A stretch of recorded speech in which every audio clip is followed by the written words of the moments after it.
Bom dia para quem é de bom dia, boa noite para quem é de boa noite, paz profunda para quem é o Paulo Jacobina, saravá para o André e salve Exu para o Robson.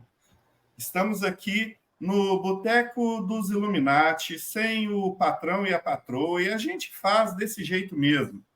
Hoje a gente vai falar sobre cultura pop. E para compor a mesa, vocês já estão vendo aqui as nossas carinhas. Eu vou chamar Pedra de Afiar. Fala, galera, tudo bem? É um tema que, para quem não sabe, a gente tirou no dado. Não, brincadeira, a gente não faz isso não, né? Mas a gente escolheu associar a cultura pop com ocultismo e o André, pelo menos, tem uma lista incrível de filmes para recomendar depois. Então, ele vai ser o último que eu vou chamar para a banca. Enoquiano.com. Bom, eu quero saber o quão mal a gente vai falar de The Dark Song. Só isso. E, por último, André Correia, Paganismos. Hoje o assunto é interessante e eu quero tentar fazer um contraponto ao Robson na defesa de Dark Song, olhando por outro prisma. Vamos ver como que vai acontecer. Eu já adianto que eu vou ficar no meio termo entre vocês dois, então. Tá, então vamos começar pelos pontos positivos e depois a gente vai alternando os positivo, negativo e o meio termo. Pode começar, André. Talvez valha a pena dar uma sinopse antes, né? Para quem não conheceu, porque é um filme relativamente novo. Né? Manda bala, Paulo. Valeu. Tá. A Dark Song, ele é um filme irlandês, né? Saiu recentemente, tá num desses serviços de streaming por aí, né? A gente não vai fazer propaganda, mas vocês encontram fácil pela internet. Eu acho que em português ficou como a canção do silêncio, não, ele ficou como o som do silêncio, alguma coisa, o som da escuridão, não, vozes da escuridão. A grande ideia dele é que uma mulher que perdeu o filho recentemente, ela está muito amargurada e ela procura um ocultista, né, um magista, para realizar um ritual, que depois a gente descobre, entre muitas aspas, que é o ritual de Abramelin. Né? O Robson, o olho dele virando igual máquina de roleta. Para poder realizar o seu propósito. Eles fazem o preparo, né? E o filme ele envolve basicamente a realização desse ritual até ela conseguir um objetivo, e é isso, a gente não entra em detalhes porque para não dar spoiler. Eu quero um spoiler do ritual de Abramelin que aparece no filme. É o ritual de Abramelin? Vou dar um spoiler deles. Eles colocam, por exemplo, os símbolos do reiki nas costas da mulher, eles colocam kanji nas costas da mulher, quando tem uma hora que ele tem que fazer uns símbolos de poder, e eles pegam qualquer símbolo e botam e desenham. Ou seja, não é tecnicamente o ritual de Abramelin. Nossa, que lindo. Mas o Robson pode falar melhor sobre isso, já que ele é o especialista do grupo. Eu acho legal o Robson falar, porque ele contextualiza o ritual, e daí depois eu dou o ponto de vista do porquê que eu achei legal. Bom, lembrando que é um filme e não uma forma de ensinar o ritual, como entretenimento, ele é pouco interessante, o filme. E como, pela visão ritualística de alguém que conhece o Grimório, eu não pratiquei o ritual de Abramelin, mas eu conheço o Grimório porque eu tive a infelicidade de lê-lo pelo menos 3 vezes da minha vida inteiro. E eu já expressei minha opinião, que eu não sou um cara que gosto muito desse ritual, inclusive eu vou executá-lo ano que vem de pirraça, porque só para dizer, não, eu fiz. E, assim, o filme ele retrata o ritual de Abramelin de uma maneira muito caricata. Muito, muito caricata, e tem certas coisas que dentro do filme, para alimentar a trama, se tornam excessivas e até mesmo desnecessárias, como, por exemplo, a questão de uma tentativa de estupro dentro do filme, né? Uma tentativa de sexo forçado. Aquilo horroroso, não tem outra palavra para descrever.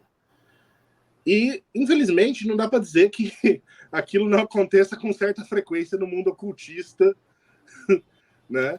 É raro, mas acontece com frequência, né? É raro, mas acontece com frequência no mundo ocultista. A gente vê muito esse tipo de situação.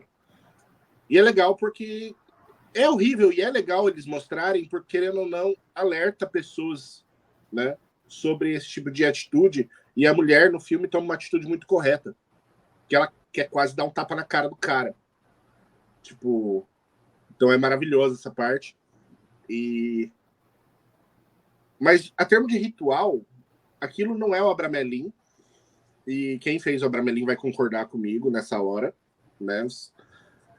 E a gente pode ter certeza que eles usaram o nome do ritual de Abramelin como um pretexto. E o cara que fez o filme, com toda certeza, não leu o livro. Não, pelo menos inteiro. Eu posso fazer uma pergunta para o Paulo? Tá, pode. Contextualiza para quem não conhece o ritual de Abramelin, assim, por alto. Você não vai ensinar ninguém a fazer. Mas isso seria melhor o Robson, já que ele é o especialista. Não, só para... Dentro do filme, inicialmente, vou deixar para o Robson responder isso, já que ele é especializado, né, nessa área. Não gostou, mas leu 3 vezes. Só trazer algumas coisas relacionadas, né, que o Robson comentou sobre essas coisas que acontece, é raro, mas acontece com frequência, né? No filme, a gente percebe o seguinte, né, algumas questões. A mulher está muito amargurada e ela procura qualquer pessoa que pareça ter a capacidade de fazer alguma coisa.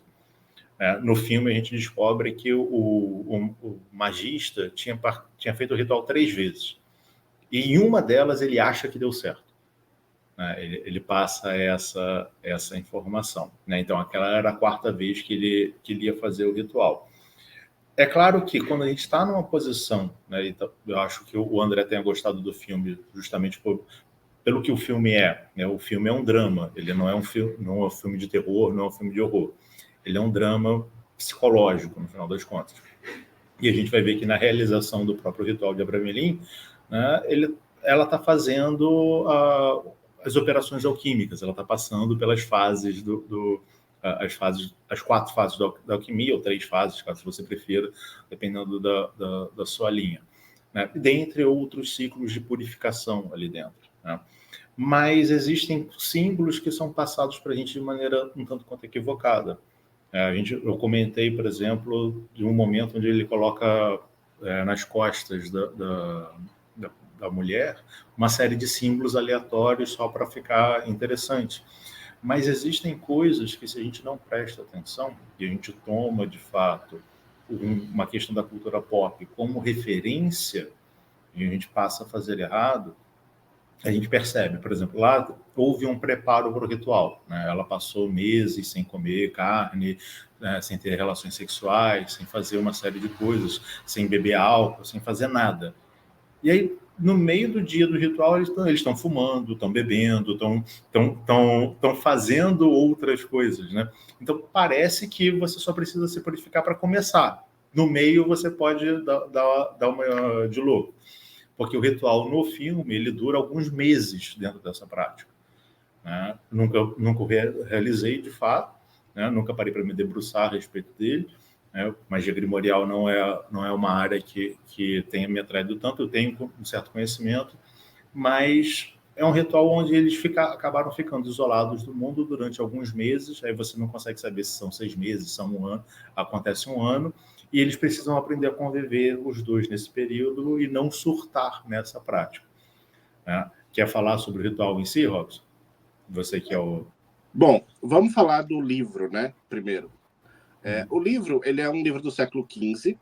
Ele foi escrito por Abraham de Worms, um judeu alemão do século XV. E ele, posteriormente, foi traduzido por Samuel Liddell MacGregor Matters, né? MacGregor, e que é um dos fundadores da Golden Dawn. E esse livro, ele detalha um processo extenso de purificação e dedicação religiosa que dura entre 6 e 18 meses, e eu digo isso porque numa versão do livro você vai encontrar 6 meses, outra você vai encontrar 18 meses, tá? Então, a mais antiga e considerada oficial é a versão de 18 meses. O Robson está falando uma coisa, de 6 a 18 meses. E você está falando que ele realizou 3 vezes. Era essa a minha dúvida de tempo nesse filme. E, bom, continuando, né? Sobre o objetivo dessa prática, o objetivo é estabelecer o contato e a conversação com o Sagrado Anjo Guardião. E no filme ele deixa a ideia de que, se você tiver esse contato, você vai poder fazer um desejo. Né? O que também é uma ideia bem criticável sobre isso. Porque não é essa a finalidade de encontrar o Sagrado Anjo Guardião. Então, o objetivo desse ritual é estabelecer essa conexão, esse contato com o Sagrado Anjo Guardião para orientação e ter ele como guia durante sua jornada na Terra, né? E depois rola a questão da conjuração dos demônios, isso até aparece no filme de uma certa forma, né? A parte da Goécia, do ritual da Abramelin, porque existe uma parte da Goécia no ritual da Abramelin. E o livro ele é conhecido por ter vários quadrados mágicos, com fórmulas mágicas, com sequências, e ele passa por esse processo enorme de purificação, onde o ritual de verdade do ritual da Abramelin não passa de 10 dias. O ritual mesmo, o restante do tempo, ele consiste em uma purificação extensa. Tá? E falando sobre o que o Paulo falou falou que no filme parece que no meio tanto fazia, né? E é justamente, não é assim, né? Em ritual nenhum. Pela literatura, né? Não é por aí. E até mesmo essa questão de isolamento, eles romantizaram essa questão do ritual, que não é bem por aí também. A pessoa pode trabalhar normalmente, isso está escrito no livro.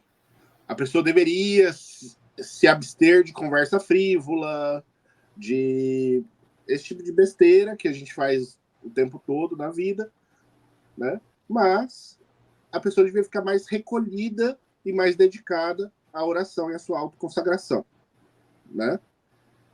Não sendo necessariamente um ritual de iniciação, não sendo necessariamente um ritual, mas é um ritual de dedicação e de purificação muito longo, onde você visa se preparar para esse contato, né, do Sagrado Anjo Guardião. Então, contextualizando a galera sobre o que é esse Grimório, o que ele traz, o seu objetivo, é isso. Antes de passar para o André, eu queria fazer uma provocação para ver se o André cai nessa provocação também. Claro que não é uma provocação no bom sentido, né? Não é uma provocação no sentido ruim, né? Eu, quando vi o filme, eu vi recentemente, né? Foi o próprio André que me indicou esse filme, né? E, como eu falei lá no início, eu vou ficar no meio termo entre o Robson e o André, porque eu entendo que ele, de fato, como um filme magístico, ele é lixo, né? Ele fala só para... Ele usa a roupagem magística apenas para dizer que está usando, né? No final das contas.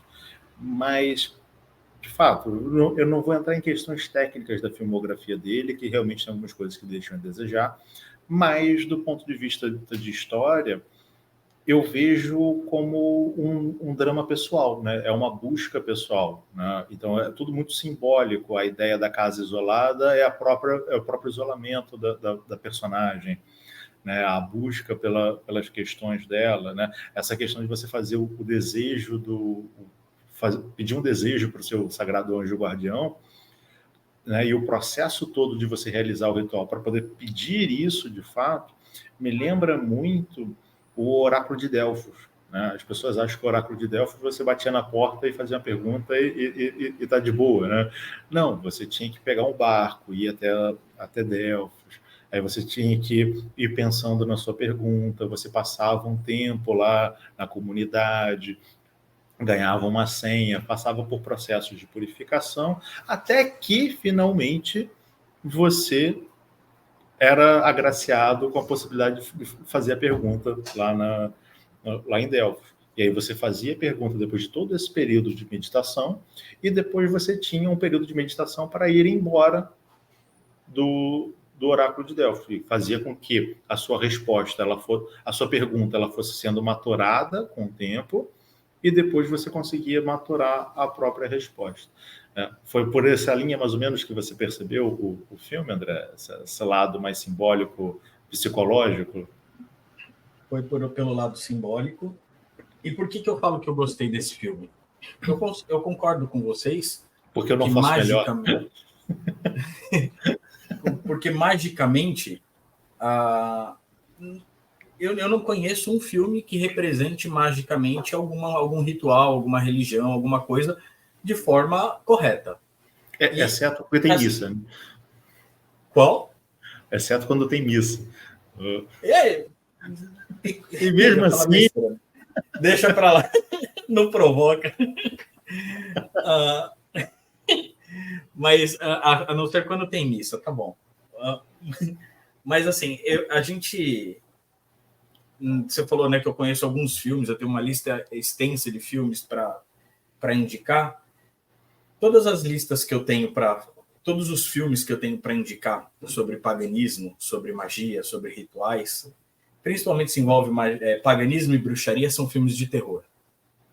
Todos. Não tem um que fuja disso. Ou é romance bobinho que envolve alguma coisa relacionada à morte, a terror, ressuscitar, uns negócios cabrosos. Assim.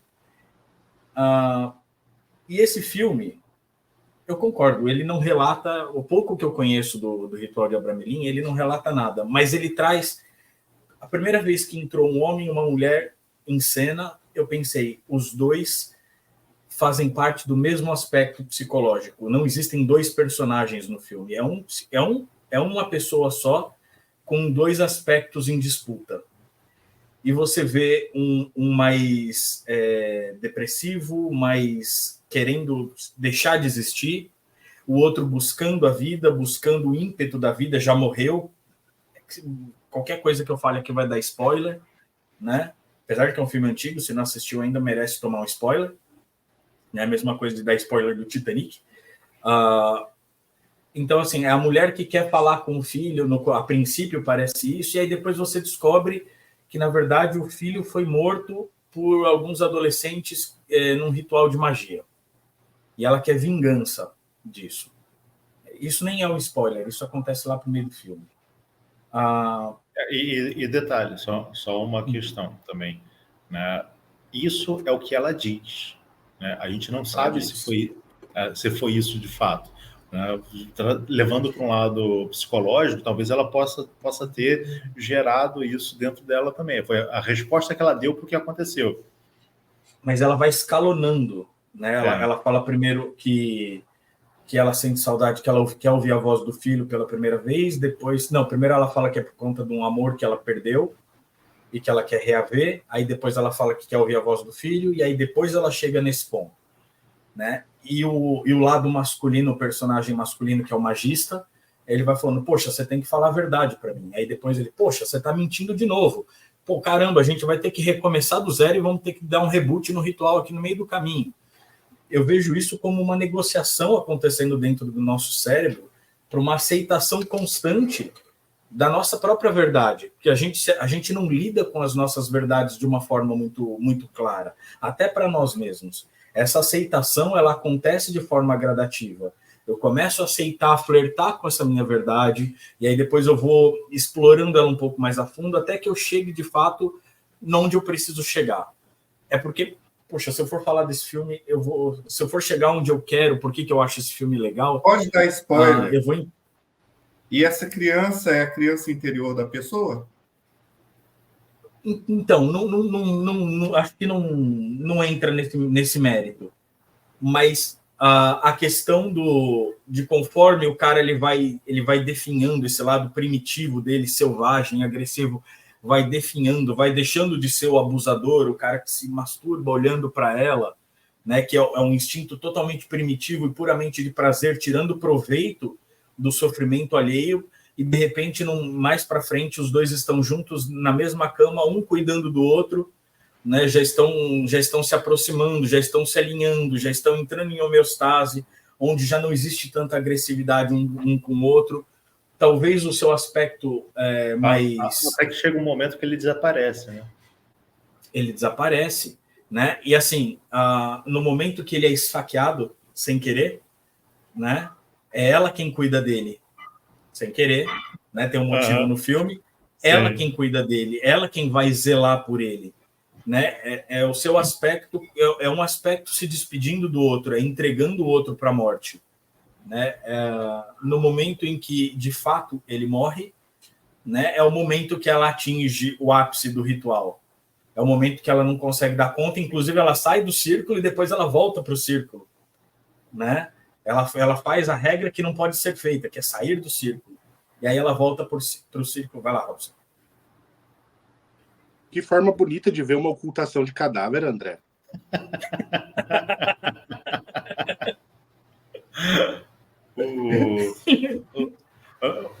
Essa questão, né, já que o Robson falou da ocultação de cadáver, né, aproveitando o gancho que o André deu também, eu devo comentar que quando eu assisti o filme, né, obviamente eu estava assistindo, eu não estava analisando ele, eu só estava percebendo o fluxo da história e depois eu fui pensar a respeito. Né? Eu já tinha descartado a parte magística logo de cara, quando eles começam a fazer o ritual, eu falo, não, beleza, isso é baboseira, isso é só o símbolo que eles estão usando. Mas chegou um determinado ponto para mim que eu comecei a questionar ali dentro também, né? E numa análise mais psicológica, talvez eu acho que possa até fazer sentido. Que você chegou um momento onde os dois conversam de maneira sincera um com o outro. Ela fala que quer vingar a morte do filho e ele fala que ele quer sumir da existência. Né? E quando eles dois falam isso, me veio logo à cabeça, será que ele matou o filho e ela está querendo, no final das contas?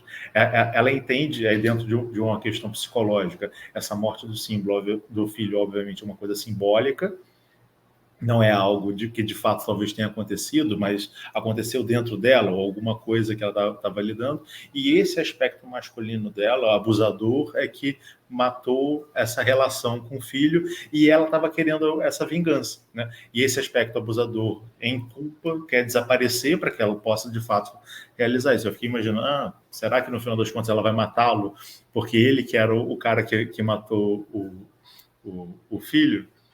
Ou talvez, aí eu vou falar do que o Rodrigo falou, talvez esse lado selvagem matou essa ingenuidade dela e ela está querendo resgatar essa ingenuidade, essa inocência, né? Matando quem matou a inocência dela.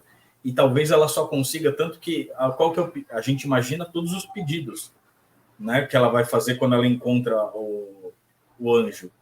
E o pedido que ela faz é totalmente inesperado e corresponde com isso que a gente está falando. O que ela pede é só tranquilidade, é paz, é perdão, né? É perdão, né? É exatamente isso, é entrar em equilíbrio com ela mesma. Então, ter esse outro ponto de vista, por isso que esse filme me chamou a atenção, porque ele realmente tem um propósito. Penso eu que dentro não só do ritual de Abramelin, mas dentro de um contexto magista. Que para você realizar um processo magista, você tem que ter um autoconhecimento muito grande, você tem que abrir mão de muitas coisas e se olhar no espelho de uma forma muito sincera. E esse filme mostra um pouquinho isso, quando eu olho os dois se olhando ali, um acusando o outro o tempo inteiro, você mente para mim, você é um abusador, e depois os dois se cuidando. Então, assim, você vê o lado mais violento e você vê o lado mais acolhedor dentro da própria selvageria. Foi justamente por isso que eu comentei lá no início que você passa pelas fases alquímicas, Né? Sim, Ela sim. vai passando isso, e o pedido final dela é ela chegando no Rubedo. Ela chegou no Rubedo e falou: não, eu quero perdoar, eu quero, ou seja, eu já depurei todas essas coisas mais baixas, fui passando, enfrentei meus demônios, passei por todas as questões, e aí cheguei no final agora. Não, agora eu tô. Pode falar, Rodrigo. Então, basicamente, tirando a parte magística, que isso tem que ser retirado, o filme é bom porque retrata o que deveria acontecer no ritual de Abramelin. A pessoa se voltar para dentro de si, ela se purificar de seus aspectos negativos para poder se elevar, para poder ter contato com o seu sagrado anjo guardião e poder encontrar sua verdadeira vontade. Seria isso, mais ou menos, esse processo que ela passou de... que vocês estão analisando o filme de forma psicológica. Seria mais ou menos isso? O filme conta essa parte que deveria acontecer no ritual de Abramelin, onde a pessoa se purifica de suas sombras, ela enfrenta seus demônios, ela reinterpreta seus erros, as coisas que acontecem na vida para poder se elevar e chegar um pouco mais perto da espiritualidade, para que a espiritualidade consiga entrar em contato com ela? Eu não sei se o filme chega tão longe, cara. Eu acho que esse filme ele tem mais a ver com um processo de autoconhecimento, de você enfrentar os seus demônios interiores, que nem acontece ali, de você saber equalizar os dois lados para a prática de magia. Eu não sei nem se tem a ver com a Abramelin, porque eu não conheço a Abramelin. Mas, assim, você tem que saber qual que é você precisa conhecer o seu lado sombra e seu lado luz, os seus dois aspectos, para que você tenha um mínimo de competência para fazer um negócio bem feito. Aí o Robson pode falar sobre o Abramelin de forma mais concreta. Bom, como a gente já falou, vamos retirar a parte magística. Abramelística. Né? O que eu acho interessante no filme e o que eu não acho interessante. Eu não achei interessante o anjo parecido um Digimon.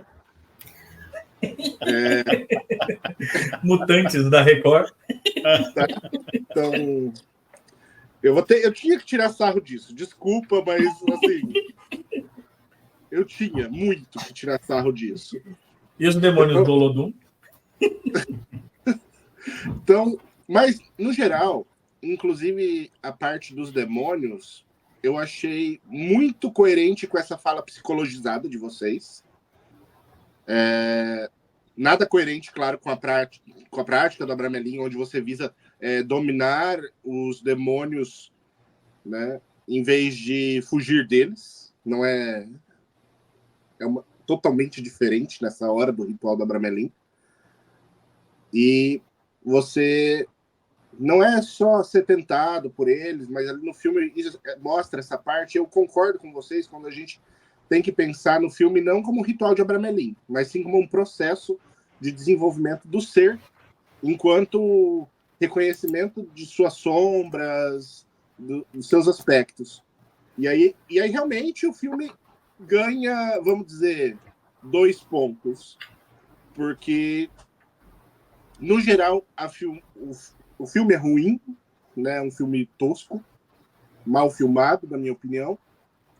Cada um pode pensar de sua própria maneira com relação a isso. É gosto, né? Gosto é que nem braço, cada um tem o seu e tem gente que não tem. Então, a gente pensa muito nessa questão de, poxa, gente, precisava, e o André colocou isso, todos os filmes de ocultismo, praticamente, que tentam demonstrar alguma coisa de ocultismo, são terror. Tem que levar sempre para o lado ruim da coisa.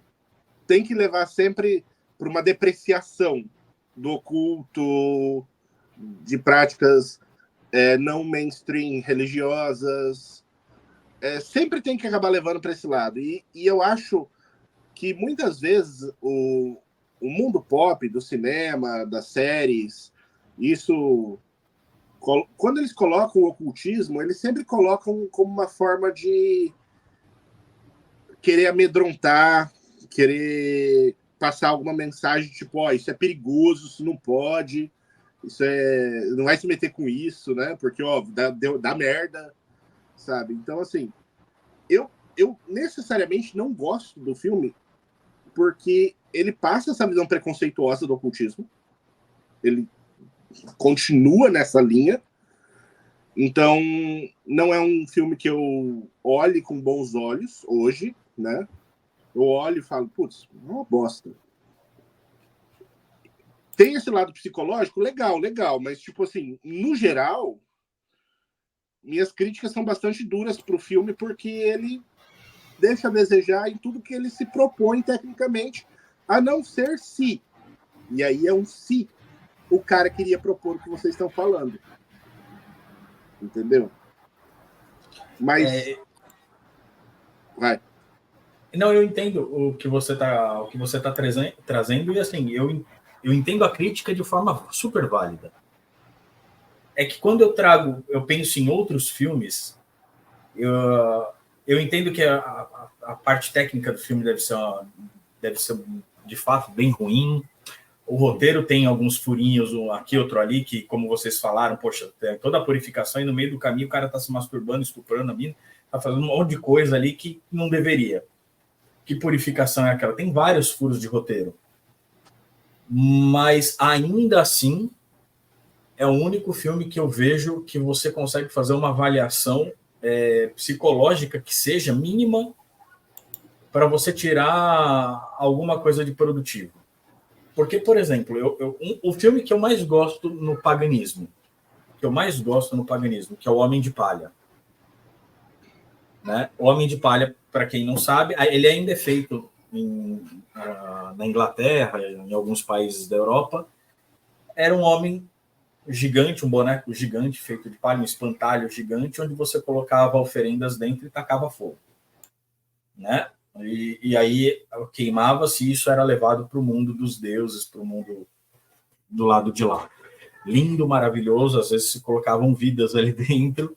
Hoje em dia você faz de formas diferentes. Você coloca sacrifícios de frutas, sacrifício com bonecos. Você tem uma música da Susan Paramore que chama Wicker Man, né, que você coloca os seus desejos, você coloca as suas preces, as suas orações escritas ali dentro ou simbolizadas, você queima e isso é levado pro outro mundo. Você transmuta isso. Esse filme, ele mostra um policial, e isso já é bem simbólico, inclusive, um policial que é o símbolo da lei, da regra, da ordem, chegando numa ilha de hidroavião para investigar o desaparecimento de uma criança. E quando ele chega, ele dá de frente com uma comunidade, não sei se vocês já assistiram esse filme, ele dá de frente com uma comunidade pagã, e tudo que é ensinado ali é super pagão, assim, mas é pagão numa hipérbole enorme. Então, na escola, a professora está ensinando o que é o falo para as crianças. O policial católico, meu Deus, isso é um absurdo, que não sei o quê. Aí ele está andando pela cidade e vê um monte de mulher pelada dançando em volta de um mastro. Meu Deus, que absurdo, né? Aí vai numa loja de doce, tem coelhos e tem pênis e vaginas de chocolate. É só isso o filme. Então ele vai mostrando sempre muito caricato, até que ele conhece o Christopher Lee, inclusive, o chefe da comunidade. Então isso, um dos maiores atores do terror da época, né? E ele é o chefe da comunidade e ele mostra como que é a comunidade pagã, o que é. Ele até traz um ponto de vista interessante nesse sentido. Mostra eles dentro do pub, celebrando as colheitas, que não sei o quê, e aí mostra todas as fotos das colheitas, e uma das colheitas não foi boa. Né? Um dos quadrinhos ali não tá bom. Então, o que eles precisam? E olha, esse filme é de 74 ou 77, eu não tenho certeza, não é spoiler mais, já venceu essa data. E assim, eles acreditavam que eles precisavam de um sacrifício humano para fazer a colheita voltar. Então, o que eles fazem? Eles simulam o desaparecimento de uma criança, chamam um policial, eles dão uma investigação para o cara fazer, até que o cara chega no final fantasiado do jeito que eles querem, colocam o cara dentro do Homem de Palha e taca fogo. né? E aí mostra o cara pegando fogo, gritando, uma cena linda, inclusive, diga-se de passagem, o cara pegando fogo, gritando, e todo mundo em volta do Homem de Palha, de mãozinha dada, cantando, tocando tambor. Né? Eu tô rindo, mas é de dó. Então, assim, é uma cena bonita, é um filme muito legal, mas no final você fala, meu Deus, eles estão pondo fogo num católico, né? Que absurdo, os pagãos são monstruosos, tal. Esse é o melhor filme sobre paganismo que tem. Que ironia no final. Que ironia, né? A gente foi à porra nesse filme. Então, assim, tem esse aspecto de o terror sempre ser relacionado a isso. A mesma coisa acontece com Midsommar, um filme que o Marcelo ama de paixão e que depois ele vai cortar essa parte porque ele odeia esse filme. É a mesma coisa. Tem os aspectos folclóricos que são muito legais, mas o paganismo também é o terror. Os caras fazem a águia de sangue, que é abrir as costas do cara vivo e botar os pulmões para fora, pôr fogo em gente viva. Tem tudo isso. Esse filme também mostra tudo isso, jogando o velhinho de lá de cima da montanha para morrer quando bate lá embaixo para ver se quica, né? Tem tudo isso. Esse é o paganismo na cultura pop. Né? Por isso que eu falo que a Dark Song, quando ele traz um aspecto psicológico que você consegue aproveitar. Porque o resto é difícil você tirar. Mas aí trazendo uma questão para a mesa que não tem relação inicial com o ocultismo. Né? O ocultismo ele vai vir de maneira subjacente a esse ponto. Né? Eu penso que quando você vai elaborar um roteiro de um filme, né? Você estabelece, entre muitas aspas, um gênero que você quer abordar. Né? A Dark Song, ele é um drama. Né? Até entrei no IMDb agora, ele vem como drama. Ele é classificado como drama, fantasia e terror. Né? Um filme de terror é um filme de medo, só para as pessoas ficarem... Né? Um filme de horror é um filme de nojo, aquilo que é o gore, aquilo que te dá uma certa ojeriza. Né? A fantasia é aquilo que vai sair da ideia da realidade. Então a gente tem fantasia e o drama ele vai trazer um aspecto pessoal. Como esse filme ele é um filme de drama, ele é um drama antes de mais nada, ele utiliza essa linguagem, né, simbólica, e aí ele vai beber no esoterismo, no ocultismo como um todo. Aí facilita muito você utilizar isso, porque o que mais existe no ocultismo é símbolo para você trabalhar qualquer coisa. Né? E, de novo, eu concordo com vocês, o filme ele não é um bom filme. Né? Você consegue extrair coisas boas desse filme, mas ele em si ele não é um bom filme. Eu daria um 6,5 para ele, não daria mais do que isso. Bem avaliado. Sim, assim, por quê? Porque eu assisti e consegui separar o joio do trigo. Eu falei, isso não é um filme de ocultismo, né? É um drama. Então, como drama, ele é nota 6. Né? Ele não entra na minha lista de melhores, mas segue. Mas quando a gente vai parar para pensar dentro do gênero de horror, né, e do terror, principalmente, né, que vai trazer a ideia do nojo, das coisas brutais, você resgata. A gente vive numa sociedade, como todo mundo gosta de falar, judaico-cristã, né, com a moral do suposto paz e amor, né, embora a gente saiba que na prática a teoria é outra, mas existe um verniz para dizer aquilo que as pessoas acreditam. E aí, quando você quer fugir disso, você utiliza algo diferente. A gente até vai encontrar um filme ou outro católico ou cristão como um todo, onde você vai ter essas coisas ali dentro, como você vai ver o Nome da Rosa. Só que o Nome da Rosa ele é ele é um outro tipo de drama. A Letra Escarlate, por exemplo, né, que ele utiliza o viés dentro da religião para fazer alguma coisa. Só que, como a religião católica, entre muitas aspas, o cristianismo, entre muitas aspas, ele é menos sobrenatural, na verdade ele é sobrenatural pra caramba, mas as pessoas fingem que não é, né? Ele é visto como uma ideia de realidade. Pode falar, André. O Exorcista é considerado um filme cristão? Sim, eu acredito que sim. Ele entraria nesse nível. Ele pega a mítica cristã e joga ele no filme. Pode falar, Rob. Eu só queria complementar que toda a base da magia grimorial vem de católicos hereges. Né? Sim, porque no geral as pessoas, né, elas interpretam. É claro que eu estou fazendo uma extrapolação, mas o cristão médio ele vai ler o seu livro sagrado como fato, como livro histórico, e ele vai ler o livro sagrado dos outros como mito, como conto de fada, talvez. Né? Ele bota uma análise, um peso diferente nesses dois tipos de livros. Então, quando ele vai falar de coisas reais, ele usa o dele. Ah, não, a minha fé. Mas você vai ter uns filmes aí, tipo Sexto Dia, né, a Estigmata. São filmes católicos também. São horríveis, mas são bem ruins. Mas também utilizam essa indumentária porque trabalham uma ideia do místico, algo que sai da percepção do noiva neurótica, noivo neurótico, por exemplo. Você sai dessa questão do cotidiano. O que me chama a atenção é que esses filmes eles não são feitos para ocultistas. Sim. Né? E isso que é importante também a gente pensar quando a gente fala de cultura pop, de algo popular. Uma pessoa que assiste a Dark Song, o que ela vai captar desse filme? Ela vai acreditar que o ritual de Abramelin é aquilo. Uhum. Né?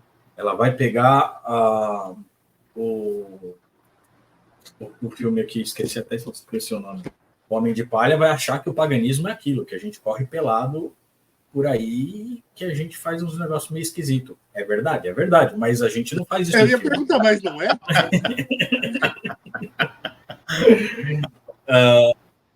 Então, assim, é para quem vê. E talvez, eu acho que tem filmes com alguns objetivos diferentes. Como você falou na hora do roteiro, quando você vai escrever. Vocês assistiram a Montanha Sagrada do Jodorowsky? Cara, é um filme que, assim, eu ia falar 2 vezes, mas eu assisti ele em 2 vezes, porque eu dormi no meio. Porque ele é um filme absurdamente abstrato, ele é muito simbólico, de repente tem alguém correndo pelado, de repente aparece a Pietà. Um negócio meio nada a ver. Falei, Rodrigo. Esse filme, eu vi a análise dele antes para poder encarar o filme, entendeu? Para poder entender, porque não é um filme que você chega, senta e vou assistir de novo para ver a profundidade desta cena com essa cabeça de bode, etc. Gente, a gente está falando de Jodorowsky e de um filme de 1973. Mas que tem uma nota muito boa no IMDb. Né? Que é um filme muito bem cotado. Jodorowsky não é um cara fácil de entender. É necessário ter algum conhecimento prévio, e eu estou dizendo algum só para ser sarcástico, porque precisa ter um baita conhecimento prévio para você assistir o cara e entender o que ele está falando. Ele é tipo o Crowley, só que no cinema. Então, mas aí que tá. Por isso que eu estava falando de para quem que você está fazendo o filme. A primeira vez que eu assisti foi essa vez que eu assisti em 2 vezes, em 2 etapas. Eu não entendi muita coisa. Aí depois você vai começar a ler tarô, você vai ler sobre ocultismo, você vai ler sobre magia, simbolismo, psicologia, né? Aí você começa a conectar uma coisa na outra, você fala, caraca, né? Isso daqui conversando com aquele assunto que traz esse assunto, você fala, esse livro, não é que não é para qualquer um. É um filme que você vai ficar perdido. Ele é uma obra de arte que deve ser interpretada livremente ali, mas ele tem muito simbolismo, é um bombardeio de simbolismo, são muitas camadas. Mas talvez quem assiste, quem é ocultista, como o próprio Jodorowsky, vai entender aquilo muito mais profundamente. E ele faz isso propositalmente. Vai lá, Paulo. Fazer uma pergunta, né? Porque eu faço isso, quero saber a opinião de vocês a respeito disso. né? Eu me vejo como um estudante, um praticante dentro do cenário ocultista. Então, eu costumo ter a visão de que, para mim, tudo é ocultismo. Então, inclusive, quando a gente elaborou essa pauta lá atrás, né, que pediram para a gente falar sobre cultura pop, indicação de filmes e tudo mais, eu pensei em vários filmes, mas logo eu descartei todos eles e falei, não, porque isso todo mundo vai trazer. Eu ia trazer outros filmes que não têm, em tese, nada de ocultismo, mas que você consegue perceber caso você tenha uma visão de ocultista. Então, por exemplo, eu ia dar um exemplo bem tosco, mas é um filme divertido que eu acho que todo mundo viu, todo mundo que tem mais de 40 anos viu na sessão da tarde. O Dia da Marmota. O Dia da Marmota, você pode ver, é um filme de comédia, mas se você tem olhos de ver, ele é um cenário, é um filme, né? O cara tá preso no mesmo dia, ele sucumbe aos desejos dele, ele fica tentando conquistar a garota, ele vai tentar, tem uma hora que ele vê que ele não consegue, né? E aí ele vai tentar fazer várias coisas, até que chega um momento onde ele começa apenas a aproveitar essa rotina e ele vai se melhorando constantemente, né? Ele aprende a tocar piano, né? Tendo uma aula, né, todo dia, ele vai aprendendo a fazer milhões de coisas, né? E ele se transforma, no final das contas ele sai desse looping constante. Eu, por exemplo, eu posso falar que ele saiu da roda do Sansara, né? Ele realizou a obra máxima, né? Ele passou por todas as fases ali dentro, mas quem não tem olhos de ver, isso é só um filme de comédia divertido e legal. E aí eu queria saber, né, dentro dessa questão, né, vocês também vocês costumam fazer isso, ou sou só eu mesmo, né? Ou o que vocês acham do público do Mayhem fazendo isso? Será que eles fazem uma separação ou eles... Pode falar, Rodrigo. Olha, eu tenho que ser sincero, eu faço isso quando eu não estou exausto. Porque quando eu estou exausto, eu só quero derreter meu cérebro para descansar. Aí fazer análise profunda, como assim, do filme da Marmota, é só se eu tivesse descansado. Eu ia ver que eu estou no dia da marmota todos os dias, eu acordo, vou para a escola, resolvo o BO, volto, durmo, acordo. É mesma coisa todo dia. Então, esse tipo de análise só quando eu estou descansado para fazer. E sobre o público do Mayhem, eles deveriam fazer isso. Ver esse simbolismo, ver o ocultismo na arte por aí afora. Robson, acho que você queria falar, né? Tal qual o cristão vê Cristo em tudo, eu acho que aqueles que seguem determinadas crenças procuram observar todo o seu entorno com aquilo que tem dentro de si, né? Então, eu acredito que, de certa maneira, é impossível não fazer o que o Paulo propôs. Nós sempre vamos estar observando tudo à nossa volta pela nossa perspectiva individual e nossas crenças, né? Só que fazer isso de maneira mais ativa, igual o Paulo mencionou sobre o filme da Marmota, que é um exemplo magnífico, porque realmente é um filme de comédia e e o Paulo trouxe uma visão bem interessante sobre. Eu gosto, mas eu tenho um certo tique quando eu já estou, de certa maneira, cansado de ver certas coisas e ver certas distorções que depois vão acabar trazendo mais mal para nós, ocultistas, do que benefício. O André tirou o cachimbo da boca querendo falar alguma coisa. Eu ia pedir para você dar um exemplo. Por exemplo, quando a gente vê... vou voltar ao filme tema da live. Quando a gente vê um filme como Dark Song, a gente vai condicionar, como o Paulo mesmo mencionou anteriormente, muitas pessoas a acreditar que o ritual é aquilo. E aí, quantos imbecis vieram buscar o ritual do Abramelin por achando que era aquilo. E totalmente fora do propósito, do ritual, totalmente fora. E a gente vê que esse tipo de exposição contrária, igual, não, os pagãos queimaram o católico, lá no exemplo do André. Cara, finalmente. Tá bom. Tem uma vontadezinha lá dentro de todo pagão de sair à forra? Tem. Mas não vamos mencionar muito sobre.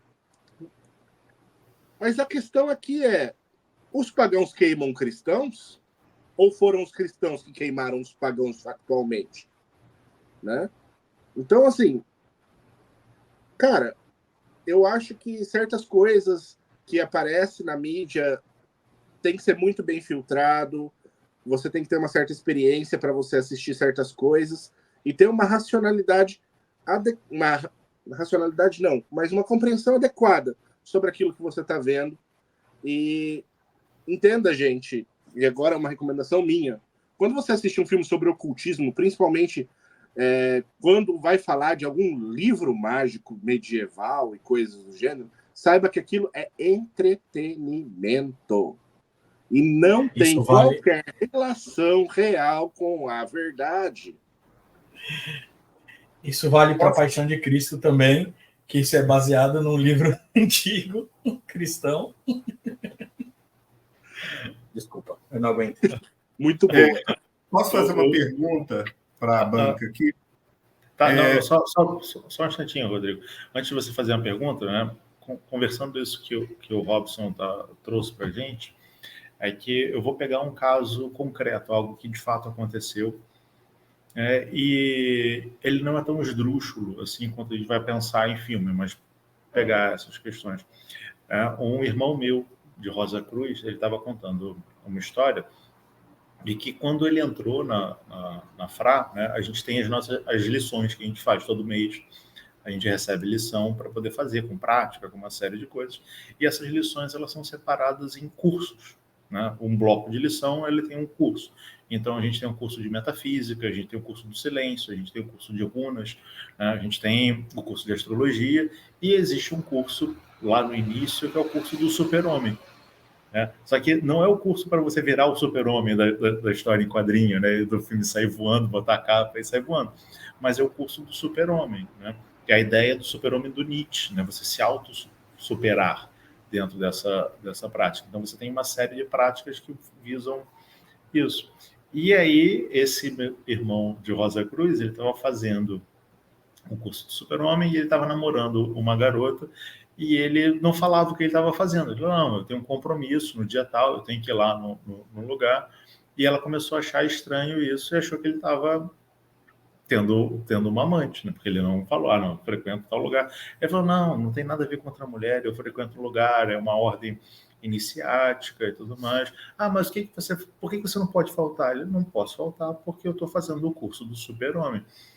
Né? Aí ela olhou para ele e ficou quieta. Né? Aí, beleza, tudo bem. Aí ele falou que deu uns dias depois, a mãe dele chamou ele, filho, vem cá, senta aqui comigo. Que curso é esse do super-homem que você está fazendo? Você está, Isso é um exemplo bobo, né? Tá todo mundo rindo, mas de fato é para a gente ter a noção que aquilo que é o sim, que a gente entra em contato, a pessoa de fora, ela não tem o filtro para saber do que você está falando. Você fala do curso do super-homem, parece que o cara está aprendendo a querer voar, né? Fazer alguma coisa do gênero. Você vai, opa, peraí, a pessoa está ficando meio... Né, talvez a gente tenha que trocar o remedinho dela. Né? Pode falar, Rodrigo. Eu vou aproveitar, está dentro do que o Robson falou e dentro do que você falou. A minha pergunta é, já que os dois falaram esse negócio, e se o filme apresentasse de forma correta um ritual? Sabedores que nós somos de como é a média da população mundial, seria uma coisa boa ou iria dar ruim? E por que iria dar ruim ou por que iria dar bom? Assim, todo mundo saber invocar um daimon ou invocar o Sagrado Anjo Guardião.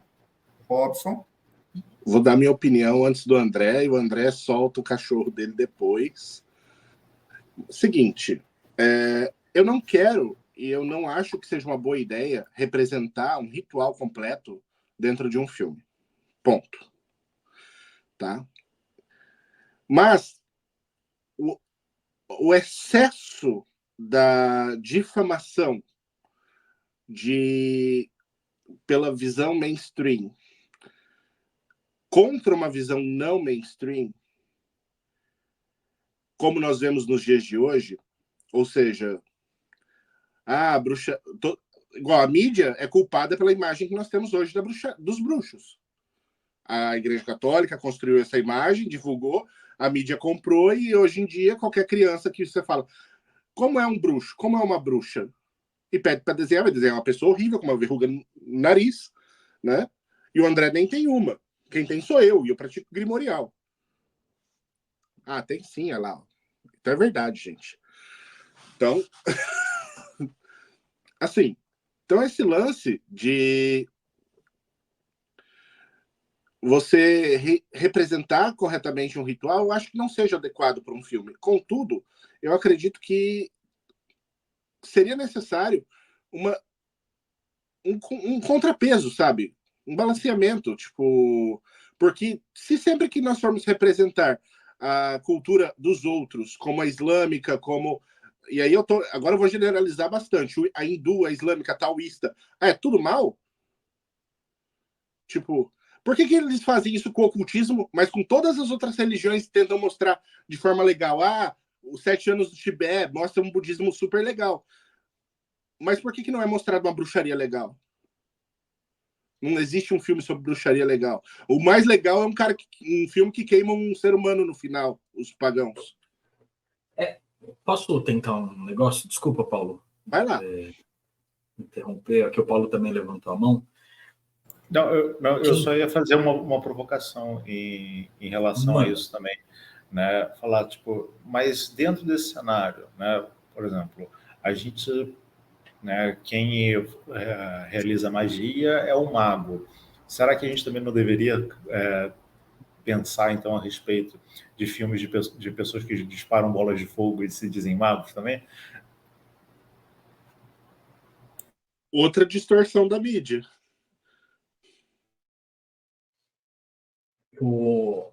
Você já ouviu que enquanto a Chapeuzinho conta a história, o lobo sempre vai ser mau? Né?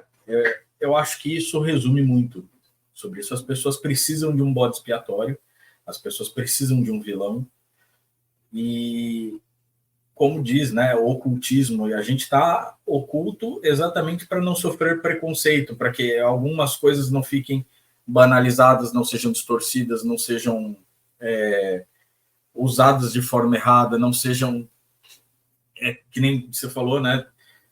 Será que o Rodrigo perguntou um filme trazendo um ritual seria prudente? Não seria prudente, né? Não seria prudente. Imagina depois de bom, né? Sei lá, Viola Minha Viola, Telecurso 2000, Ocultismo, né? Onde você vai ter ali uma série de um documentário ensinando o ocultismo, né? Ou que nem você tem missa todo domingo de manhã na televisão, um canal católico. Você não tem um canal ocultista, porque o mainstream ele tem um código de ética, ele tem um código moral, ele tem ele tem o poder na mão.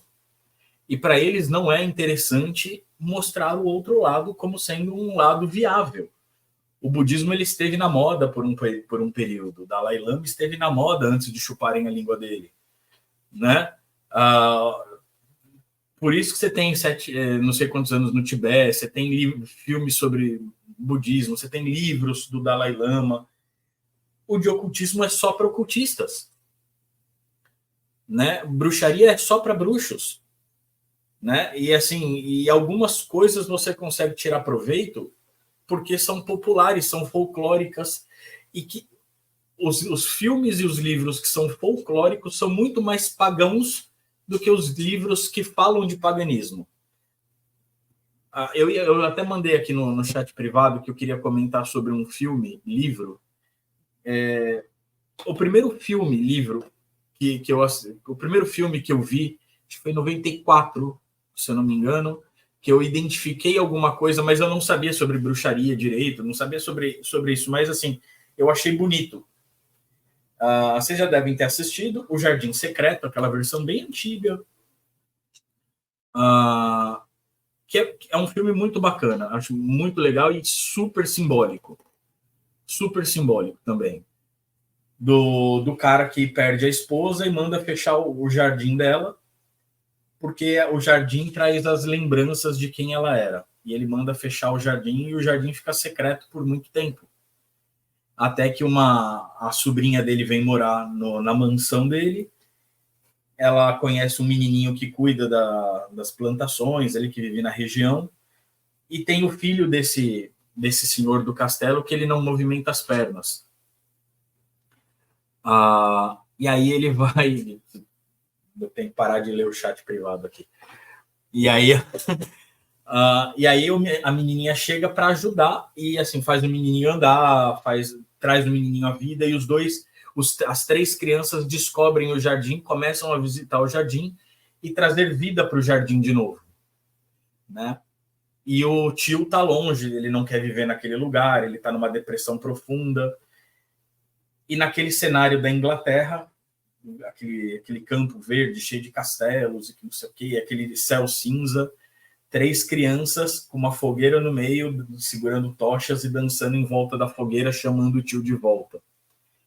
Eu falei, cara, era um molequinho, era um menininho, eu achei aquilo fantástico, né?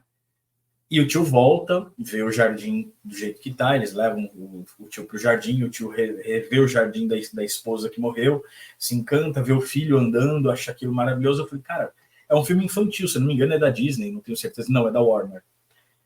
E é uma história bonita pra caramba, o livro ainda é mais legal, tem uma versão bonita, inclusive, da Dark Side. Foi o primeiro livro que eu entrei em contato com esse folclore popular daquela região, falando sobre, mais uma vez, sobre você olhar para dentro, olhar para o seu jardim interno, você tirar o que é erva daninha, você aprender a florescer o que tem que ser florido, cortar os excessos, manter a terra fértil. Foi a primeira coisa que eu vi, que eu falei, cara, isso é muito louco, olha que lindo isso. Eu não fazia ideia que aquilo conversava com a minha fé, né? Foi o primeiro filme E aí depois, quando você vai ver os livros, os filmes de bruxaria, o que você tem? Harry Potter, Jovens Bruxas, que é uma fantasia maluca, mas é pop, vende e atrai público, que de 20 pessoas vai ficar uma que vai querer estudar, né? Fala, Paulo. Aproveitando essa deixa que você deu do Harry Potter, né, para poder saber se você é trouxa ou se você é bruxo mesmo, né? É o que separa o bruxo do trouxa. É interessante, porque você trouxe uma questão, né? Eu queria fazer também uma provocação para a gente colocar na mesa. Você falou, vai ter várias pessoas que vão gostar, algumas pessoas vão se fantasiar, vão na Comic Con, alguns vão em algumas outras feiras esotéricas, e você falou que um vai estudar de fato. Mas quantos desses vocês acham que cresceram vendo essa questão da cultura pop como um todo, né? Vamos pegar o Harry Potter, ou vamos pegar qualquer outro filme de bruxaria, né? Ou de demônio, ou de qualquer coisa do gênero, que possa ser associado ao oculto.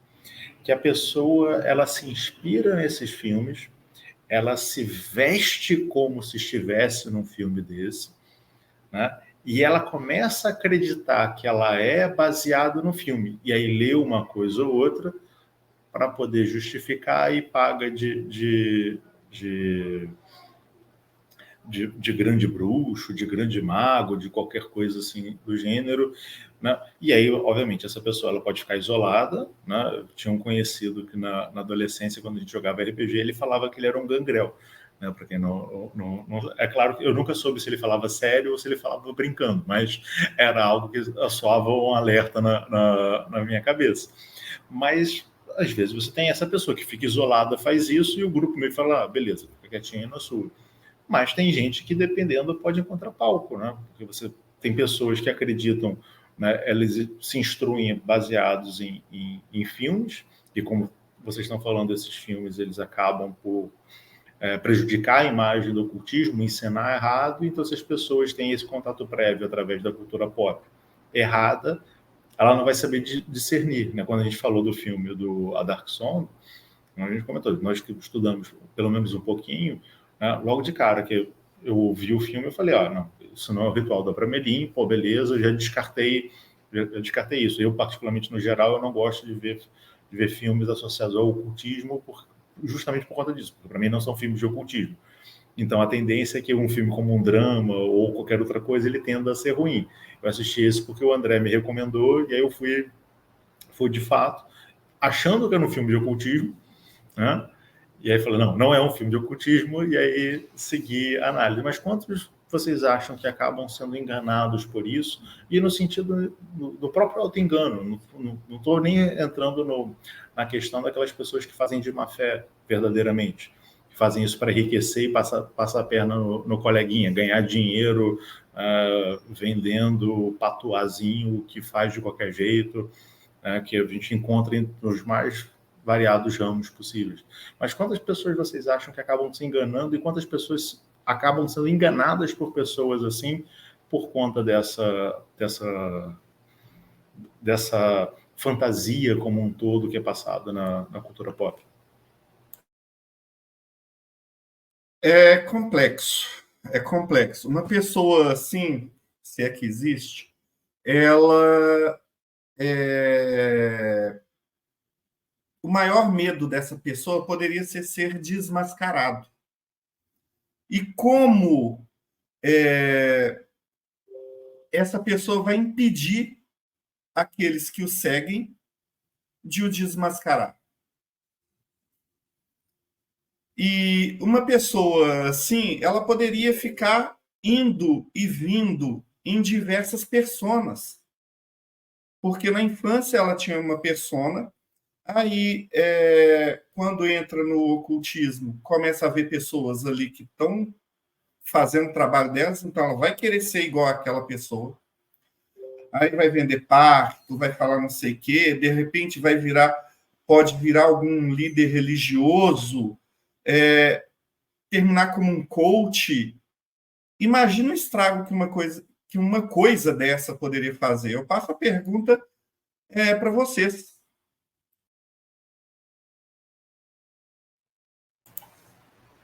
Vai lá, André, brilha.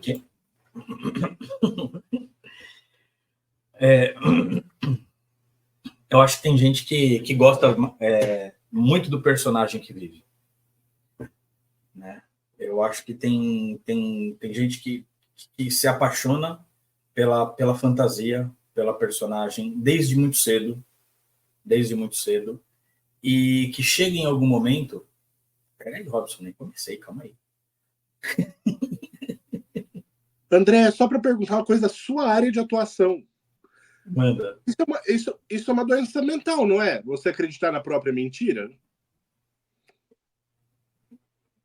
Pode ser.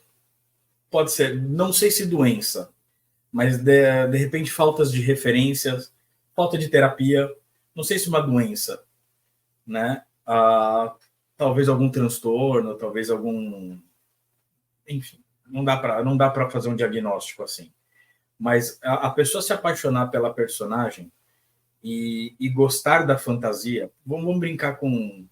Começou com Harry Potter, acha que o mundo da bruxaria é só pirotecnia, é você vestir capa, que nem vocês estavam falando agora, é só você andar com varinha em punho, fazer vídeo trevoso, né, coisas desse tipo, e você se apaixona por essa personagem, e aí vem um problema. Quando você angaria seguidores, ou quando você tem pessoas do seu lado que reforçam esse comportamento, que batem palma, né, que tocam tambor para louco dançar, isso reforça o comportamento da pessoa continuar dançando. Então ela vai gostar literalmente da fantasia que ela veste. Ela vai gostar literalmente do manto que ela vai vestir, do pentagrama que ela vai ostentar no peito, né? De tudo, de todo esse cenário teatral que ela se envolve para continuar estando no palco. Porque se você tira tudo isso, acaba se tornando uma pessoa medíocre. Então ela precisa desse personagem para continuar existindo. E isso, assim, tem aos montes, tem muitas pessoas que vivem disso. E, assim, não só pessoas que, como o Rodrigo falou, que liderança ou coisa do tipo. Tem pessoas que precisam disso para estarem inseridas dentro de um contexto. Né? Ainda que, quando eu brinco, eu falo que são cosplayers, tem gente que entende esse contexto do cosplayer, vive o mundo mágico de uma forma mais sutil, no cotidiano, cristais, incensos, gnomos e coisas do tipo, e quando tem esses festivais, literalmente se fantasia, sabem que é uma fantasia, elas vestem, põem orelhinha de gnomo, asinha de fada, vai, se diverte, brinca ali durante aquele dia de fantasia, volta para casa e volta para a vida normal. Isso é o que um cosplayer de Star Wars faz. Isso é o que um cosplayer faz normal. Ou até mesmo em feira medieval, né? Aqui no Rio, por exemplo, volta e meia tem as feiras medievais e as pessoas vão lá para beber hidromel, para fingir que estão... Essa brincadeira, essa fantasia, eu acho que o pessoal fala, pô, coisa de criança, que não sei o quê. É saudável. Eu falo que assim, você se vestir... Também, André. Você se vestir de... Não importa se é de medieval, se é de vampiro, se é de super-herói, e para ir numa feira, viver aquele personagem por um dia e voltar para casa e voltar para sua vida normal, é tão saudável quanto você vestir uma camiseta de um time, a bermuda de um time, ir para um estádio, torcer, voltar para casa e saber que você não é jogador. Né? Eu acho que é equivalente, se você souber descolar a fantasia, a brincadeira da realidade. Né? Só que tem gente que não tira essa roupa quando chega em casa. E aí que eu acho que a coisa começa a ficar perigosa. Né? Ainda se você tem os bonequinhos, você quer decorar sua casa com os temas, beleza, saiba que é fantasia. Né? Olha lá, o Paulo. É isso. Né? Saiba que é fantasia. Também tem. Bom, eu não sei o que eu tenho mais aqui, eu tirei as coisas, mas eu tenho os bonequinhos também. É isso, é saber separar uma coisa da outra. Aí eu acho que vale a pena. Mas a gente sabe que, na verdade, as coisas são um pouco mais tensas, mais complexas. O Robson quer falar? Quero. Eu acho que essa questão do cosplay, que essa brincadeira, a pessoa ter um nível de fantasia, que ela sabe que é fantasia, é ok. Agora, quando a pessoa começa a acreditar na fantasia e ter essas fantasias constantemente, sem um filtro social, de bom senso, né? Então, a pessoa começa a se enveredar por um caminho realmente perigoso. Isso pode acabar em casos extremos, e eu vou usar o caso extremo, com rituais em cemitério, sacrifício humano, coisas que a gente viu muito durante os anos 90, inclusive. Que, inclusive, gerou um hate contra o Marcelo Del Débio, que gerou aquele pânico satânico contra o RPG. Então, a gente vê que existe a galera que tem um bom senso, que está vivendo sua vida, e tem gente que cria uma fantasia e criam coisas das suas próprias cabeças. Por quê? Porque em nenhum grimório, nenhum de todos os que eu conheço, eu encontrei um sacrifício humano em cima da lápis de alguém. Não existe isso nos grimórios. Em nenhum que eu vi até hoje. E isso é importante ser dito, que a fantasia, ela é às vezes muito mais macabra quando ela é realizada na vida real, por gente de mente doente, do que a realidade do magista cerimonial, de alguém que pesquisa, estuda e pratica magia cerimonial. Então, assim, é preciso ter muito bom senso e é complicado. É uma área muito cinza, realmente, André, que você traz para nós sobre essa questão. Então, quando você percebe que existe um personagem ali, tome cuidado. Aproveitar a sua deixa, Robson, né? Lá no canal do Pedra de Afiar, né, a gente lançou um vídeo recentemente falando sobre persona mágica, né? A gente gravou esse vídeo tem muito tempo, mas a gente vai lançando aos poucos, né? E nesse vídeo de persona mágica, a gente fala da sua construção da sua persona mágica, né? Só que a construção da persona mágica, você não está criando um personagem, né? No final das contas, na persona mágica, você está se lapidando para descobrir aquilo que você é, em essência, né? Você está realizando a pedra bruta. Só que aí as pessoas tendem, muitas das vezes, a se fantasiar em função dessa exposição, né? Como se falar, botar a capinha, botar a asinha, né? O André comentou, fazer tudo isso. E eu acho que acaba tendo uma questão que é muito, muito complexo, né? Principalmente no cenário ocultista, né? Quando a gente vai estudar, por exemplo, o efeito Dunning-Kruger, né? É uma passagem dentro da sua metodologia de ensino, né? Você tem uma parte específica dele, né, que você começa a se achar mais do que você é de verdade. Então, você se acha, dentro desse processo de aprendizado, que você é mais do que você de fato é. Como é que você resolve essa questão? Você tendo ou uma prática ou um basilamento externo. Dá um exemplo simples, né? Você vai falar que o André deu o exemplo de não ser jogador de futebol, né? As pessoas veem jogo de futebol e falam, esse gol eu fazia. Não fazia. Se você botar ali na frente, você não consegue, você não tem noção do que é jogar futebol, né? Você não consegue fazer embaixadinha, mas se você tentar fazer, você percebe que não, e você tem a possibilidade de corrigir o seu pensamento, né? Mas no ocultismo é muito complicado você ter essa base, porque você pode falar que eu fiz um ritual e aconteceu porque eu fiz o ritual, né? Aquilo que eu queria aconteceu, né? Fica assim, aconteceu, fui eu que fiz, porque você tenta se enganar dentro disso, ou até mesmo para você encontrar alguém para falar, olha, isso não é assim, isso não é.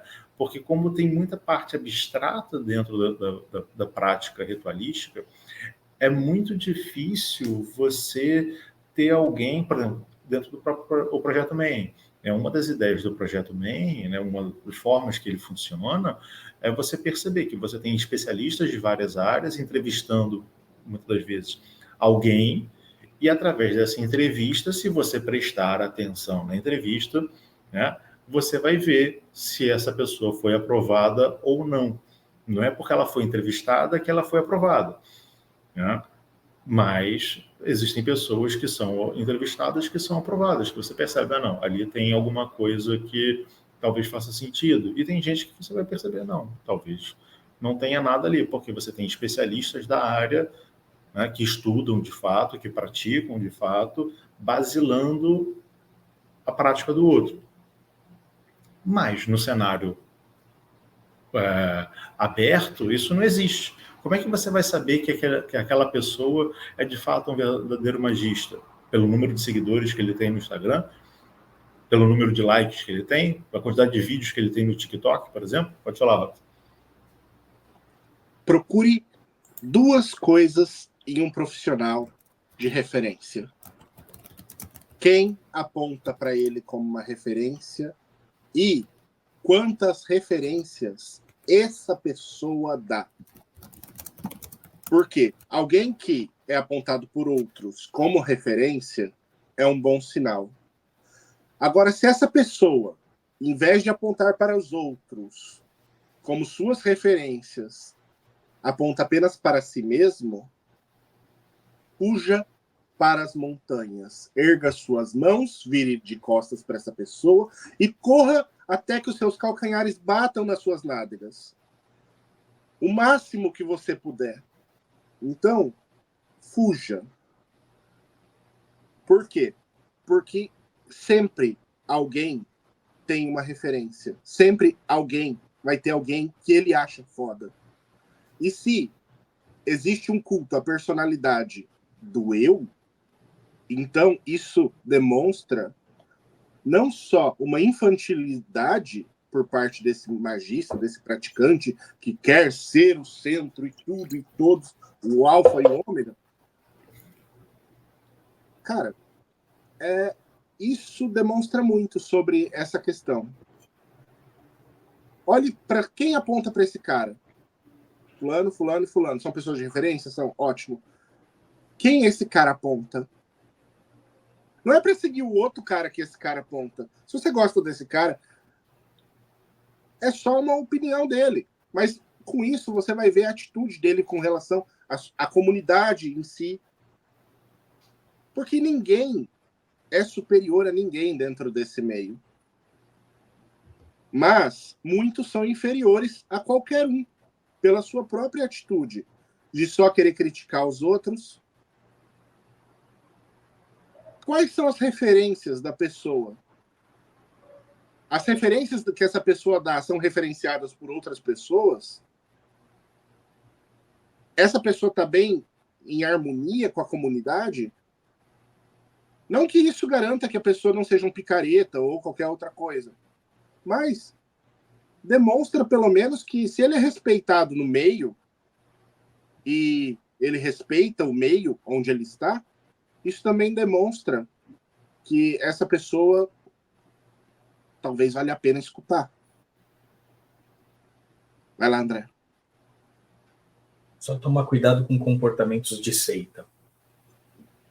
A gente, inclusive, tem um programa falando sobre isso, né, aqui no MEI. Dá a última contribuição, né, para o público do MEI como um todo. Como a gente falou... Pode falar, Rob. Vou devolver a pergunta agora para você. Respondi satisfatoriamente a pergunta que você me fez? Acredito que sim.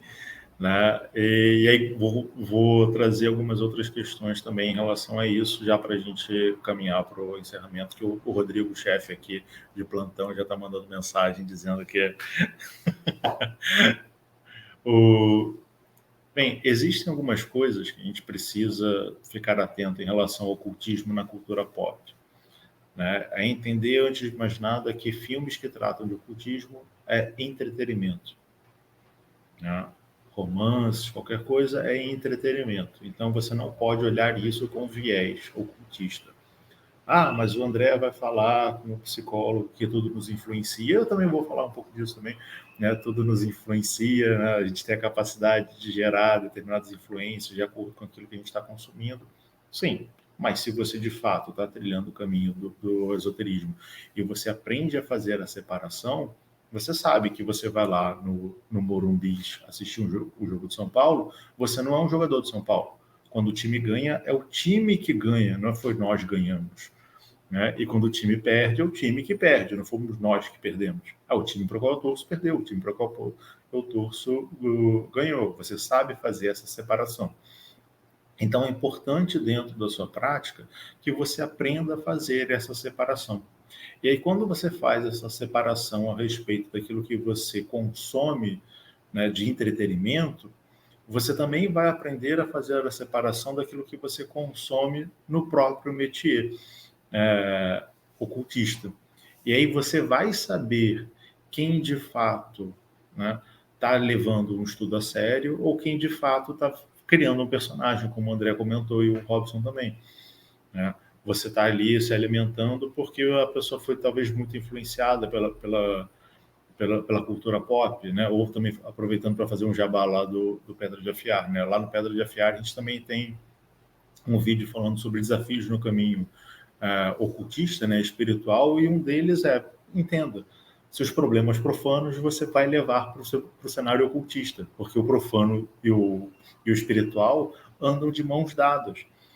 Né? Então, se você não sabe separar os seus problemas tidos como profanos, você vai praticá-los no cenário esotérico. Se você tem problemas financeiros no profano, você vai para o esotérico e muitas das vezes você vai querer resolver a sua vida ali, vendendo alguma coisa, vendendo um pacto, fazendo alguma coisa do gênero, né? Criando uma seita para você. Se você tem um problema de baixa autoestima, talvez você busque resolver isso dentro do cenário ocultista. Então, preste atenção dentro dessas questões. Faça a sua reforma, né? Faça a lapidação da sua pedra bruta e preste atenção no que acontece do lado de fora. Jamais aceite as coisas como verdade. Nem isso que a gente está falando. Reflita a respeito dessas coisas todas. E após refletir, você percebe, mas faça uma reflexão sincera, né? E você perceba se isso faz sentido ou não faz para você. Se não faz, descarta. Se faz, se apropria e coloca em prática. Posso considerar, Paulo, que você já fez suas considerações finais? Ou Pode, te chamo de novo? Pode sim, sem problema algum. Assim, bate-papo fantástico. A gente começou com ocultismo na cultura pop, falando sobre viés do cinema.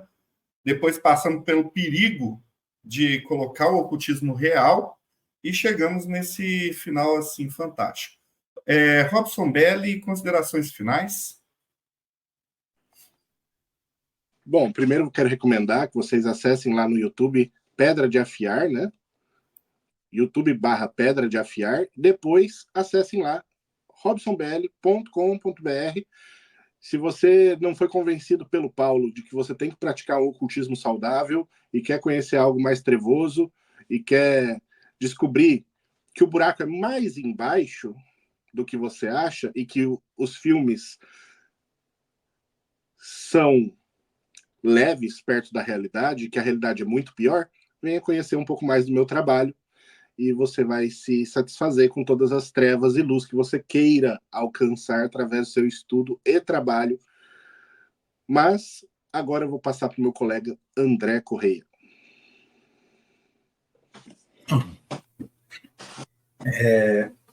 Seguindo essa lógica, se você quer conhecer o trabalho do Robson, entra lá em enoquiano.com.br, porque ele não falou isso também, né? Estamos apresentando um ao outro. Eu acho interessante esse tema, eu acho que esse tema pode vir mais vezes, inclusive, para a mesa sobre outros campos, sobre livros, sobre fantasia, sobre animação, sobre quadrinhos, sobre tantas outras coisas que influenciam, principalmente quem está chegando no meio ocultista.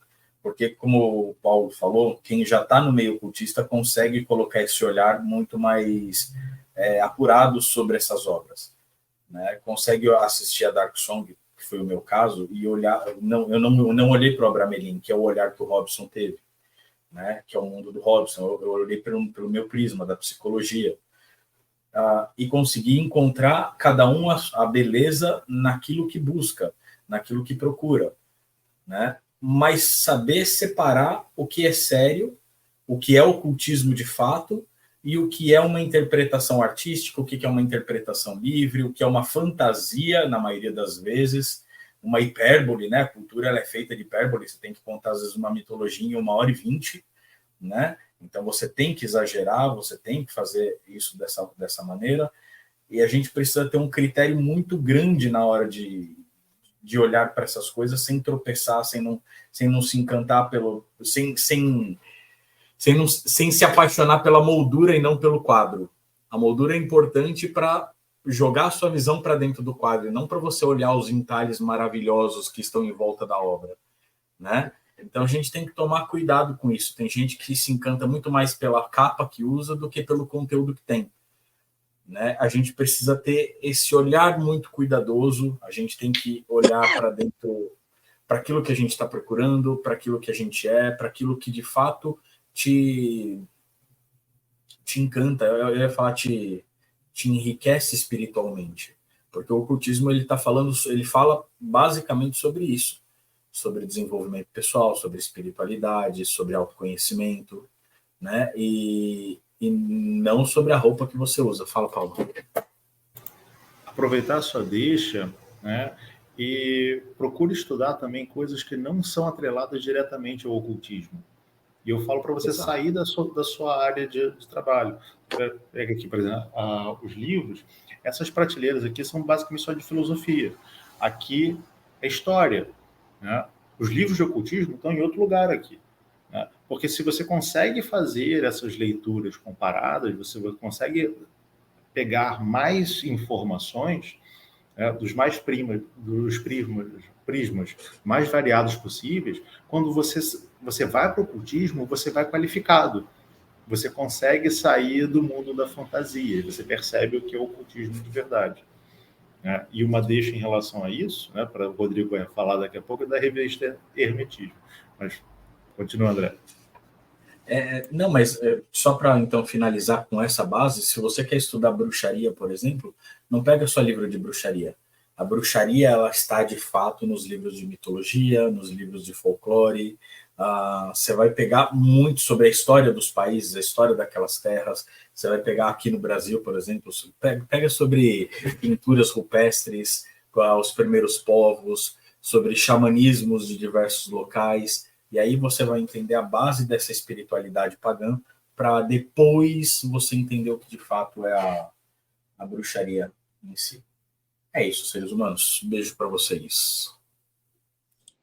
E seguindo essa nova moda, acessem no Instagram André Correia Paganismo, aonde você vai ter acesso a textos assim fantásticos, muito bons os textos que ele escreve, os vídeos que ele faz. Ele costuma seguir aquelas trends de TikTok, mas faz de uma maneira bem interessante, que eu gosto pra caramba.